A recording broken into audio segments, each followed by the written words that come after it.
For those of you that are watching that don't know my guest, Jet Xavier is a mindset and performance coach. So, Jet, what does that mean? What does that mean? Well, everyone in real estate knows that scripts, dialogue, sexy marketing, social media presence, all are important in building a great brand and a great business. But the game's not really played there. The game's played between the ears. So the mindset is probably the most important thing out of everything when it comes to building a successful business, because you can have the best talent and ability, the best scripts and dialogues, the best brand, the best support. But if you've got stinking thinking, as Zig Ziglar calls it, nothing's going to work for you. So for the last 8 or so years, I've been working with, agents and businesses all around Australia in the real estate space on their mindset around their performance. So right. If they're being productive, if they're not motivated, if they're not consistent, if they find it hard to be disciplined, those types of things hold people back. If they have self-doubt, if they got different fears, they suffer from rejection, or if they're a top performer and they want to go to the next level, but they've got thinking blocks, or they've just started and they want to build a business, but they're, worried about calling people. So anything to do with mindset and performance, anything to do with blockages that stop you from being your best, that's what I sort of work with in the real estate space. Yeah, right. So the mind is where it's at. That's where the game's played. Yeah, look, I couldn't agree more. So I'm looking forward to getting into this conversation. But before we do that, obviously some of your work's done one-on-one, but a lot of it is on stage at events, and all of that just dried up overnight. So talk to me about how you managed to cope with your business and what you've had to do, A, to change it, and B, how you've coped mentally with what's going on. So it's quite interesting, because at the start of all this, it was almost like, it's pretty serious, it's not so serious. And one conference sort of cancelled, and you think, that's okay, that stopped. And then another one canceled. Then in a day, 3/4 of my business just cancelled, and it was like, okay, this is pretty serious from a business point of view. So for me, it was about, okay, what does the next 3 months look like, or what do I want it to look like? And what do I need to be focused on? So I work on a process where I have my 12-month vision, which was already there, and then I've broken that down into a 3-month or a 90-day plan, where I've got 5 or 6 really key things that are connected to my bigger vision that I focus on a day-to-day basis. So I just use Post-it notes each day, and that's my focus every day. So productivity for me at the moment is key. So big vision, 90-day plan, and then 4 or 5 things every day of the utmost important that I need to achieve that 90-day plan, which then achieves the vision. Yeah. Vision. So I want to look back. I want to look back in 90 days and go, I achieved this, and that, which connected to my bigger vision. And so what that does is it just zeroes my focus in each day. It just gives me something to really get my teeth into and really accomplish on a day-to-day basis, which energizes me, and I don't, get, goof off and get lazy and procrastinate, because I'm really clearly focused on what needs to get done. So it would be, because it's so easy just to be, I know I'm guilty of it. I'm absolutely flat out, but then at the end of the week, it's like, wow, that week went fast. What did I do? Yeah, exactly. And I find I do that. Everyone does that. So for me, it's about what's the most important thing that I need to do with the time that I have right now, whether it's building a product, whether it's my health. It doesn't have to be work related. It could be like my plans here. So my health, I want to be 78 kilos. I want to do a new vertical business. I want a stronger relationship. I want a book to be ready. I want my thought leaders. So there are a couple of things across the board that I'm really focusing on, because I want to finish each day knowing that I've still accomplished something, even though 3/4 of my business is on hold at the moment. Yeah. And also the other thing is, which is important, Leanne, is preparing for when it does break. I want to be front and center and make sure that, from a business point of view, from a health point of view, from a mindset point of view, I'm ready to go and ready to run hard when it does break, which it will. It's gonna finish at some stage, like everything does. The GFC ended. We got through that, and we'll get through this. So I'm very disciplined at the moment on productivity and consistency around achieving goals in regards to a 90-day plan, which makes me get up in the morning and gives me something to get stuck into, and that's what we need to do. Otherwise we get lazy, we procrastinate, we lose motivation, and we don't get anything done. Yeah, it's so true. My team and I have always worked on a 90-day plan, but you've just made me realize that we probably haven't revisited that. We've been so busy trying to sort out all of the operational issues to help our property managers and our salespeople that we haven't actually been focused on that. So watch out, team. We've got a meeting this afternoon at 3 o'clock, so you know exactly what's going to be covered then. So how are you finding the people that you are coaching? How are they coping? What are the, because there's so much uncertainty, right? We know it's going to end, we just don't know when or what it's going to look like. I think people fall into a number of categories. You know, I like the 3-bucket analogy. You know, some people are like a bucket of cement. You can throw them off a building and nothing's going to happen. They're just going to bounce and be fine. Other people are like a bucket of honey. You push them and they shake a little bit and they get a little bit impacted. And other people are like a bucket of water. You tip it over and it goes everywhere. And I think, you know, emotionally, we sort of fit into those categories. Some people deal with stress and anxiety and pressure really well, and other people find it a little bit difficult. No, there's no judgment or right or wrong there. It's just how we're wired. So I'm finding, you know, particularly in different markets, people are very optimistic, and then you might, you know, talk to someone in another market and they're really struggling. But most people, their business is halved, and most people are finding it difficult to, you know, get back to what was normal, and they're accepting that. And I've found most of my clients in particular are fairly optimistic. They're just trying to steady the ship. They're just trying to continue to stay in touch, have the right conversations, and just be that person that's there when it changes. See, my belief is there's still a market there.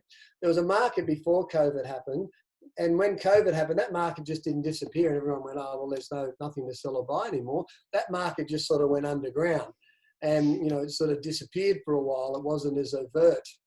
And people that are buying and selling from previous COVID to now in the middle of it, they're still asking questions. They still want information. They still need to know what's going on. So who's going to give that to them? Well, real estate agents need to be the trusted advisor at the moment.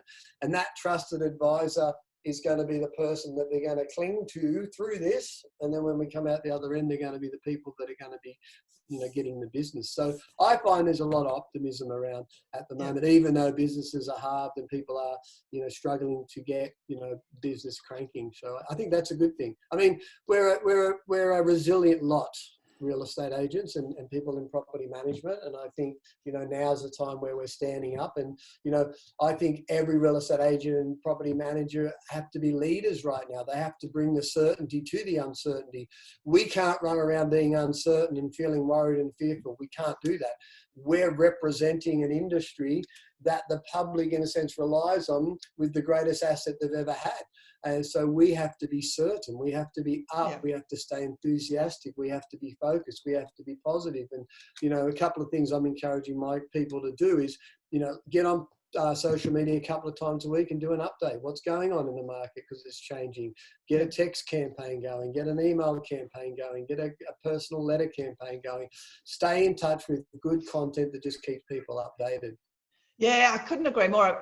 I often say to my team, you know, because there are some people who are doing exactly what you've said, and there are other people who are using this as an excuse not to make calls because nobody wants to hear from a real estate agent right now, Leanne. And I just say to them, you know what? Nobody ever wants to hear from a real estate agent unless you've got a relationship with them or you've got some valuable information of interest to share. And at the moment, you know, we've got all this media going on about prices are going to drop 32%.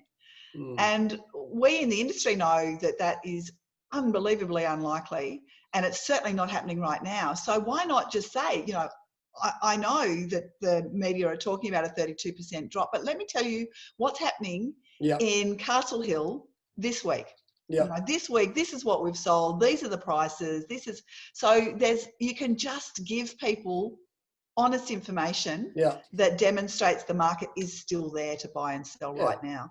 And it gives them a little bit of certainty because otherwise they're going on to Dr. Google and they're trying to figure it out for themselves. But if you're Johnny on the spot over social media and through your email list, etc., and phone calls, and you're connecting, you say, hey, just quick update, you become the trusted advisor. You have that trust control and people buy into that. You know, the days of ringing up your list every 3 months are sort of gone at the moment. You need to be constantly on the front foot and providing up-to-date information for buyers and sellers at the moment. Yeah, absolutely. And as you say, social media is a really good way of doing that. I know I did one with Danny at our Double Bay office this morning. I'll do one with Kent at Quakers Hill this afternoon. I'm surprised more people aren't sort of dragging me to do it with them. It's interesting how some people are just, I don't know, what stops people from being proactive in times like this? Well, that's a big question, but people in general, let's forget about COVID-19, people in general don't like putting themselves out there because they have a fear of being judged. It's about what are people going to think about me? What are they going to say? How am I going to look? That's why a lot of people have trouble doing videos on social media, because they go, I'm going to be judged. I can't do this. This is not going to look good. People are going to think I'm silly. People don't want to hear from me. And so it's that fear of people not liking me that stops people from being more present as far as their profile building. I mean, I just never look. I do heaps and heaps of video. Yeah. I don't particularly like the way I look. In fact, I've gone the old lady polo neck because I'm sick of looking at myself on and my neck on Zoom, to be frank. But any of the social media stuff that I do, I just put it out there and I don't look at it again. Because I judge myself like everybody does. Yeah, well, there's some interesting studies around cold calling and why people don't like cold calling. And that's because they have a fear of what people are going to think. They don't want to put themselves out there. So in times like this, where it's almost it's necessary to get yourself visual because people remember you, to understand you've got to get past that. And it's just a confidence thing. And at the end of the day, people don't care what the video looks like. It's the content that matters. That's the great thing about video these days. It doesn't have to be $1 million production. It just has to be authentic, sincere, and have content that's valid, for the people in your area. So how do you give somebody the confidence? How do you kind of get them to give it a crack? Because I assume that's some of what you do as being a mindset coach, right? Yeah, I think it's about how people look at things, and this is something I wanted to talk about today around perspective. Yeah. Some people see things that are in a negative light. Some people see things in a positive light. It's how you view your world. It's the lens that you view your world in. And a lot of the times the way you see the world is actually the way you see yourself. And so if you're seeing yourself in a negative light, if you don't feel that you're confident or have the ability or the talent to do something, that's going to be reflected in the real world. And so there needs to be like a perspective shift. I mean, I like the story of Jack Ma, who created Alibaba. Jack Ma 17 years ago got a group of his friends around in a lounge room and said, I'm going to bring the internet to China. And it was sort of like, all right, well, let's see how this goes. 17 years later, he's a multi-billionaire. But Jack Ma was rejected by Harvard 10 times. And when Kentucky Fried Chicken came to China, 24 people went for a job at Kentucky Fried Chicken. 23 people got a job and Jack Ma didn't. So here's a guy who's been rejected 10 times by Harvard, can't get a job with Kentucky Fried Chicken. He's now a multi-billionaire. You got to say, well, what's going on there? Well, his perspective was different. He looked at the world differently because his inner view was different. Was he overly confident? Was he super specially talented? No, he wasn't. But he had a perspective about something that he believed could happen. And I think the first shift that we need to make around confidence is changing the perspective about who we are and what we're capable of doing. How can you do that? If you're inherently negative or, glass half empty kind of personality, how do you actually change that? Well, you've got to understand that, one, you can change it. That's the first thing. And two, the very reason you are like that is because you're making a comparative analysis to the world around you. Yeah. The reason I feel crap is because I'm looking at someone else going, wow, look how great they are. And so I'm going to feel bad when I compare myself to someone else. So the main thing around changing the way we feel about ourselves is to stop comparing ourselves to other people. That's the most important thing, because when we start comparing ourselves to other people, we create a reference point, and that reference point becomes everything that we judge ourselves upon. Yeah. When that reference point, who made that reference point the reference point? Like, where is the book in the world that says this is the reference point for you being an okay human? There is no book. It's just, we live in Hollywood land. We live in a construct that says if you don't have this, or if you are not that, then you're not worthy, or you're not capable, or you're not talented, or you don't have the ability, or you shouldn't be confident. So we need to stop comparing ourselves to other people, and we need to stay in our lane, as I call it, and stick with what we're good at, what we believe is right for us, and the direction that we're going to go in, and don't make any judgments comparative to other people and things that are happening around us. That's the most important thing to building. The second thing is getting out there and doing something. It's getting out there and doing something. Why do they in the special forces break people down? Because they break them down so that when they're put into dangerous, life-threatening situations, they're ready. They've experienced stress at a high level. They've been starved for 2 weeks. They've been dropped out in the ocean for 18 days. So when they get put in a situation that's challenging and horrific, they're actually conditioned for it. So one of the ways to be confident is actually to start to do things, little things at a time, that build the confidence, that condition confidence. Simple videos, nice and easy. An extra phone call, a hard conversation. Just little things that stretch you and expand your comfort zone as you go. Because the three things that stop us from achieving anything are the fear of the unknown, the fear of being uncomfortable, and the fear of failure. So if we deal with those three things, it's small steps, that changes the way we look at ourselves, which then changes the way we look at the world and what's possible, which then changes the perspective we have. Yep.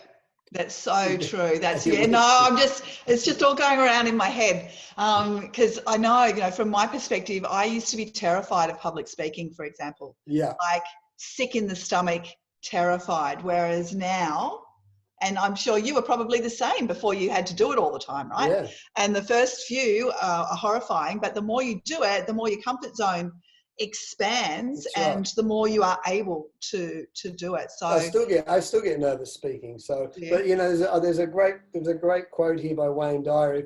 If you change the way you look at things, the things you look at change.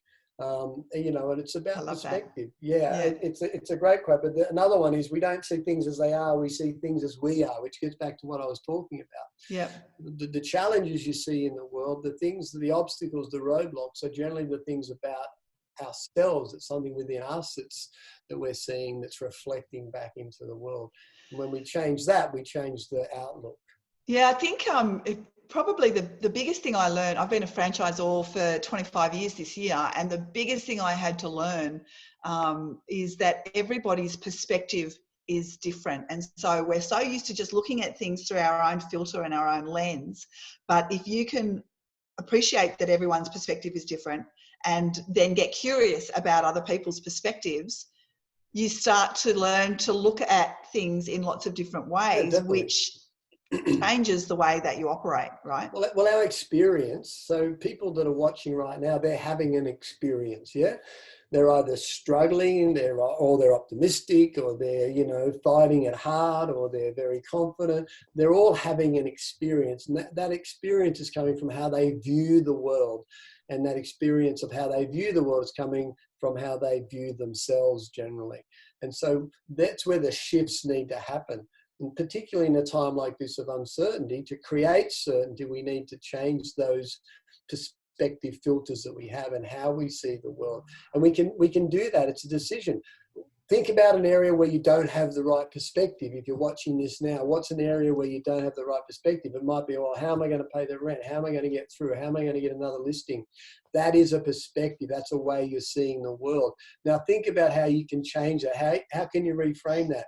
Okay, it's not ideal right now. Things are a little bit tight. Things are going to get a little bit tougher. However, I can do this, this, and that to make it a little bit better. So now you're taking a different perspective on a situation that was stressful and creating anxiety, and now you're controlling it.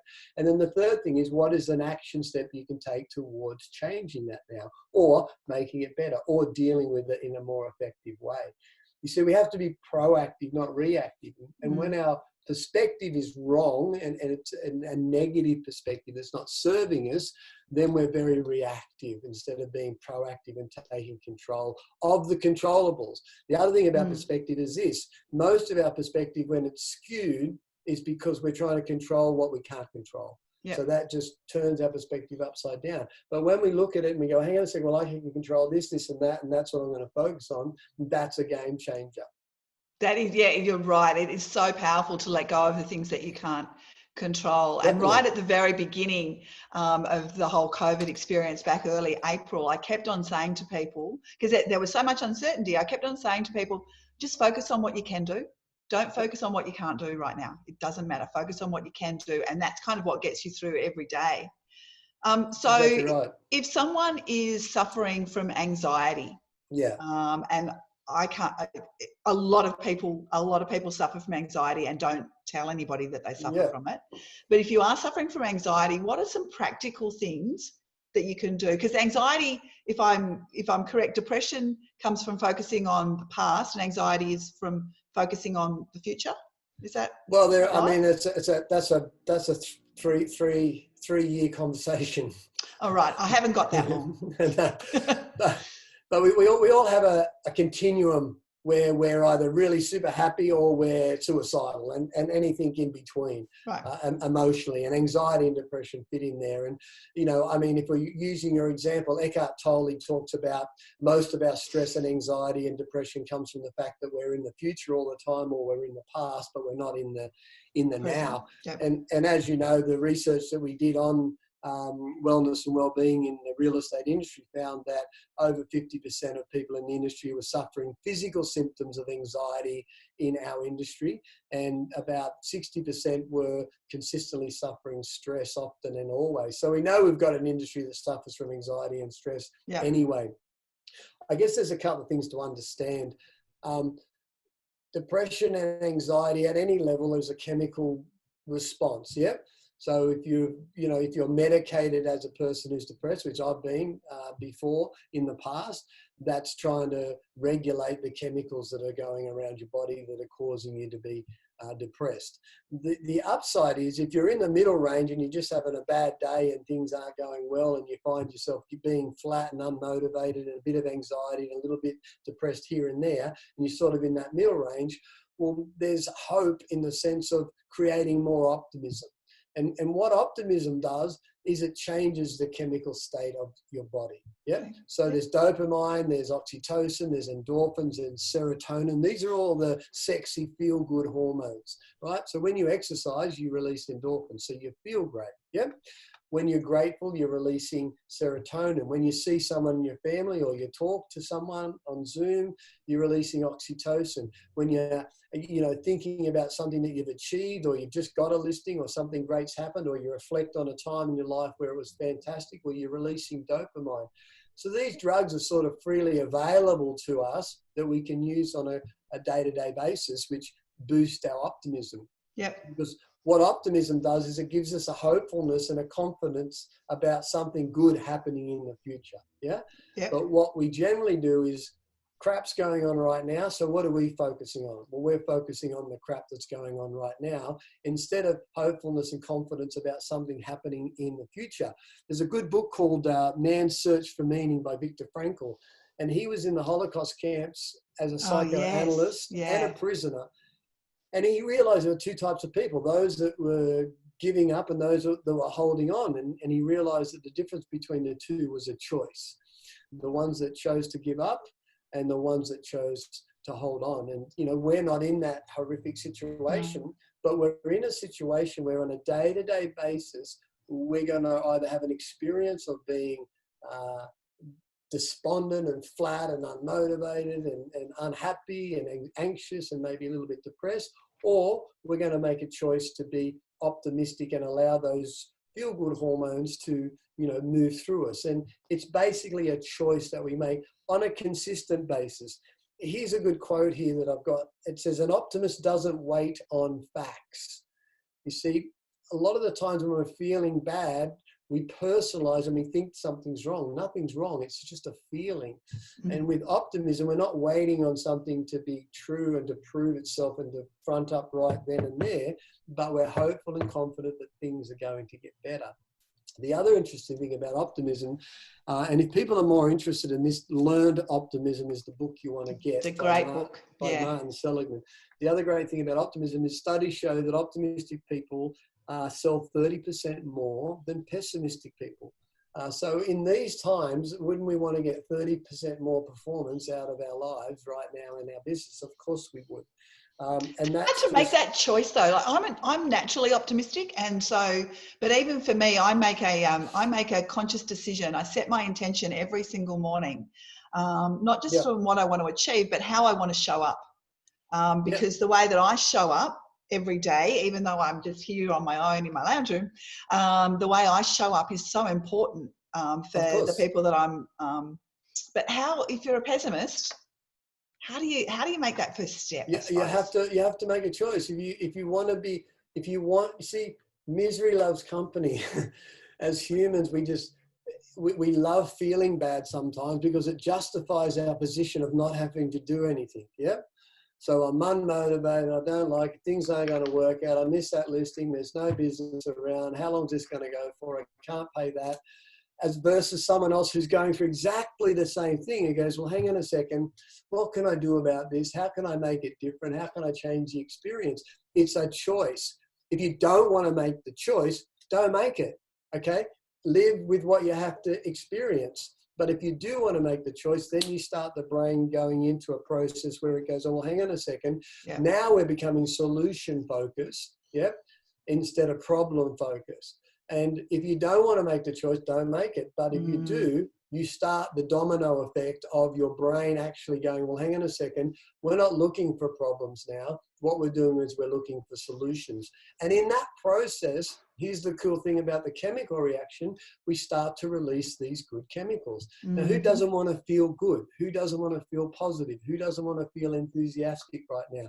Yeah, we have days where we're flat, unmotivated, tired, physiologically, exhausted. I get all that. It's not about, walking around with a big smile on your face 24/7. But when are we going to take control of our experience? Yeah. We're going to take responsibility of our experience. Look at someone like Turia Pitt, caught in a fire, nearly burns to death, survives horrific burns, and goes on to be a great speaker, has kids, runs iron triathlons. She's phenomenal, isn't she? Yeah. Phenomenal. She said when she was asked, what keeps you going, what keeps you moving, how do you keep going considering the day-to-day challenges you still have, like it hasn't stopped for her, the day-to-day challenges you still have, how do you keep going? She said, there's a piece inside of me the fire did not get to. And we have to realize that there's a piece inside of everyone out there that's watching this and listening. There's a piece inside of you that the fire's not going to get to, the market's not going to get to, COVID's not going to get to, any type of disaster's not going to get to. Because one person can be going through hell and have a smile on their face, and the other person can be going through hell and giving up. What's the difference? Viktor Frankl found it's choice. I like this quote. We can complain because rose bushes have thorns, or we can rejoice because thorn bushes have roses. You make the decision. That's awesome. Yeah. No one's going to do it for you. And here's the thing about humanity, Leanne, sometimes we just get soft and we just sit back and we expect things to change around us. Things ain't going to change around us, folks.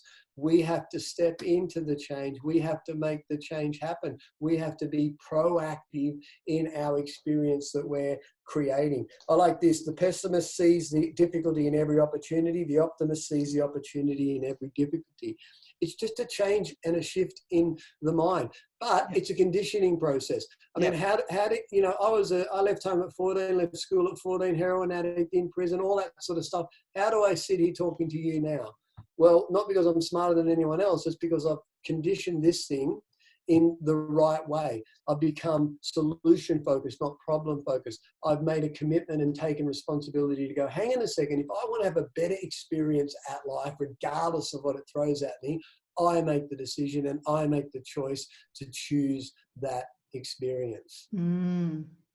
This is a great opportunity for anybody who is watching to have a coaching session with Jet. If you've got any questions, you can remain completely anonymous, so don't feel intimidated by that. But if there's anything that you would like to ask, or a situation that you're struggling with right now, please just type it on into the Q&A. And we've got to be. I mean, just another thing. We've got to learn resilience. You know, if you look at Nelson Mandela, he said, "Don't judge me by my successes. Judge me by how many times I fell down and got up."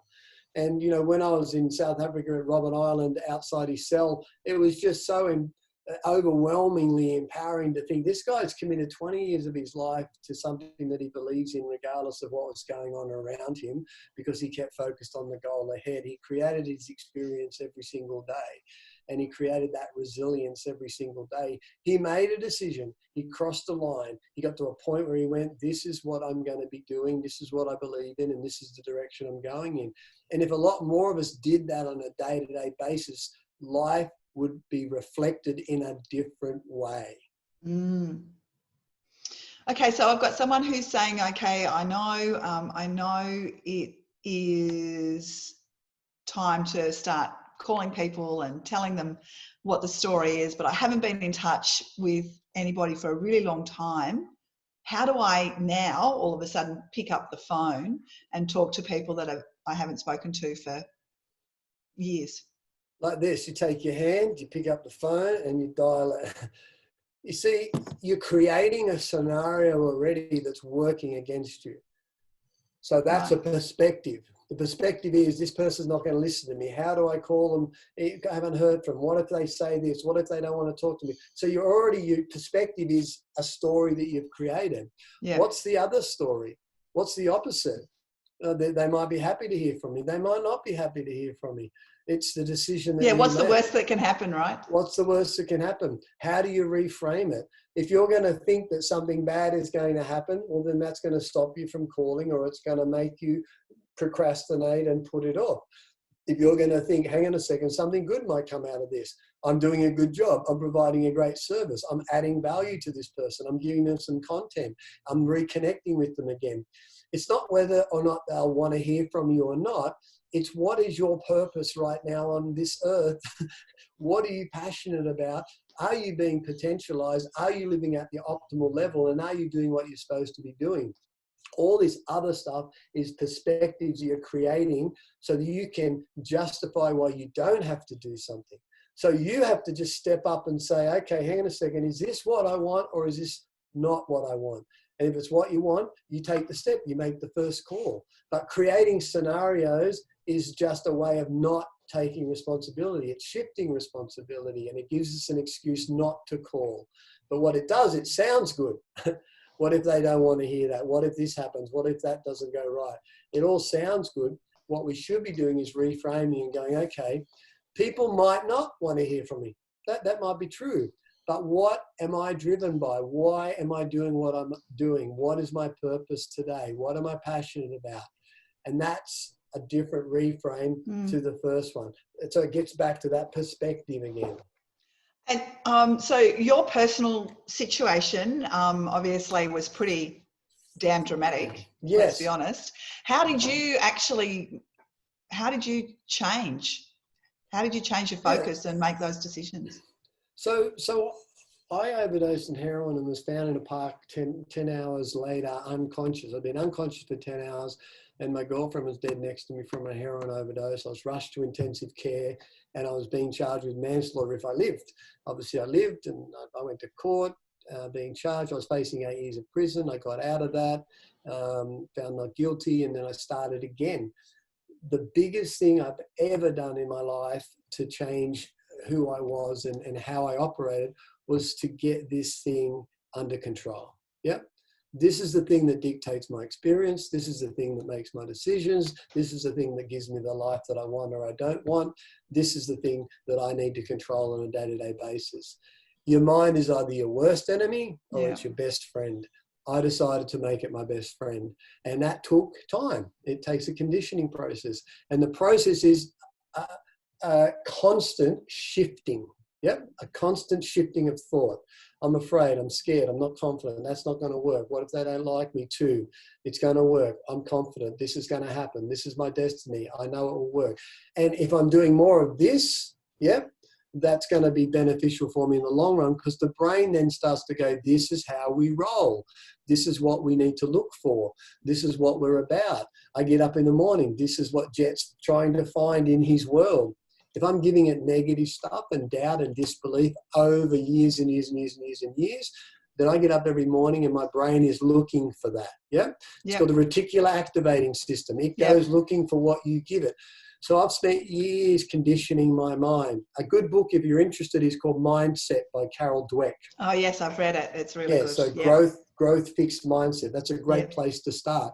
So for me, to get where I've gotten to in life, and I'm still growing, has been a recalibrating of how I think, how I see the world, how I believe about what I believe about myself.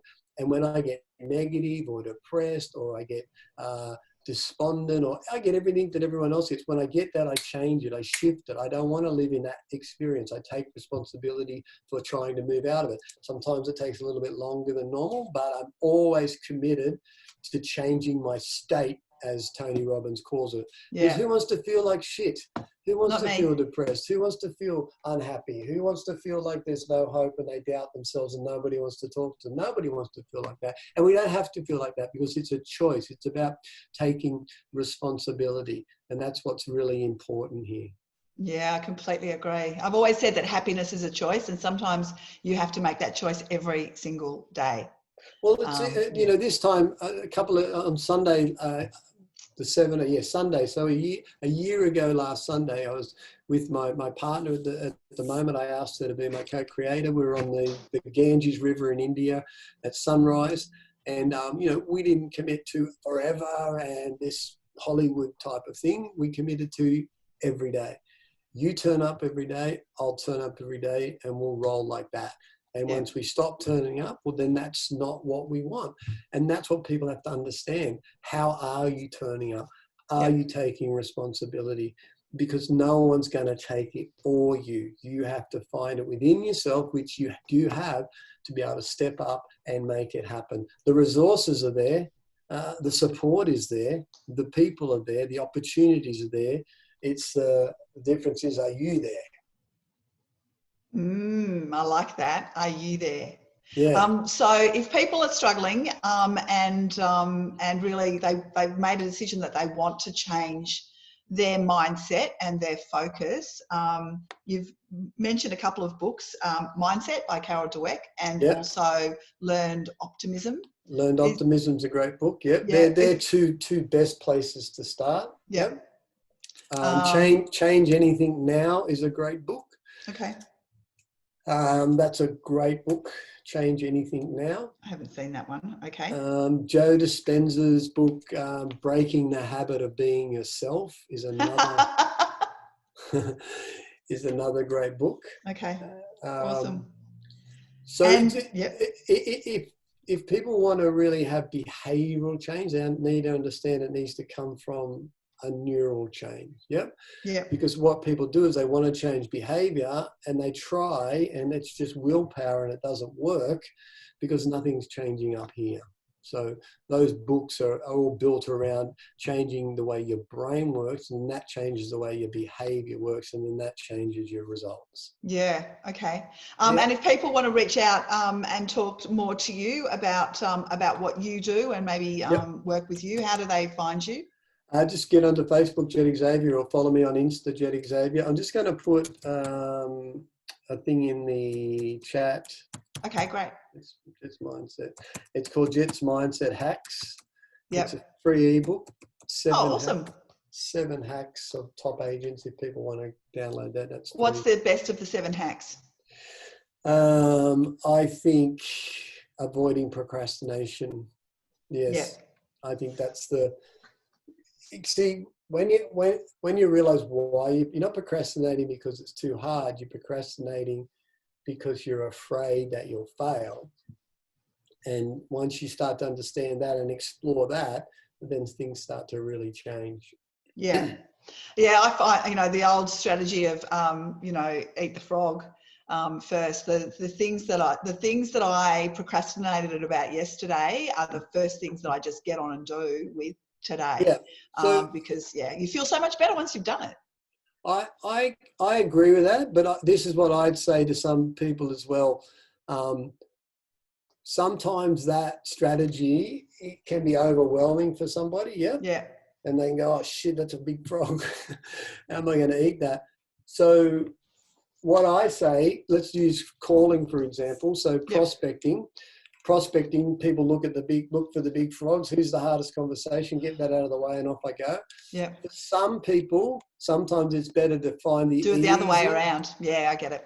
Do 2 or 3 easy calls, then you get in the rhythm. You get in the rhythm, you get a little bit of confidence, and then that big frog also just looks like a tadpole after a while, and then you do more. So it's a bit of both.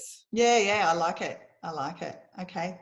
Well, that's awesome. Thank you so much for being with us today. I so appreciate it. It's lovely to see you. It's been a little while. It has been. It's been good. Yeah. So and if anyone wants any help, any questions, hit me up on Insta or Facebook, and any other book ideas, I've got a list I can get to you as well. So fantastic. I would love to see that list myself. So I'll send you a message. And get the Premier of Queensland to open the borders, because I really want to go to Port Douglas in August. All right. So sort it out. All right. We'll work it out. You're in charge. Okay. Thank you so much. I'll see you soon. All right. See you. Okay. Bye-bye. Bye.